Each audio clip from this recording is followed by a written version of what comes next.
This video is to teach you how to take apart the tailgate latch switch on a Dodge Caravan or Plymouth Voyager with the electronic hatch release assembly.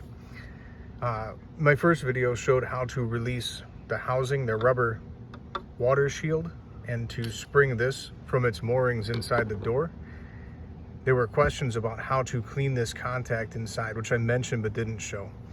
To do this, I will be using a bit of sandpaper, some dielectric grease, and my pen screwdriver.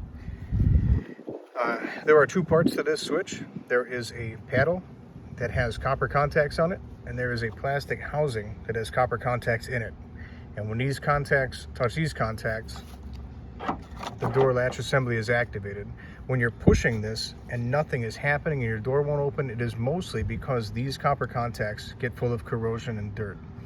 So once we are to this stage where the door latch assembly is released from the door of the vehicle, we're just going to pry. There's a hinge side and a moving side on this unit. We're going to pry alongside of here, and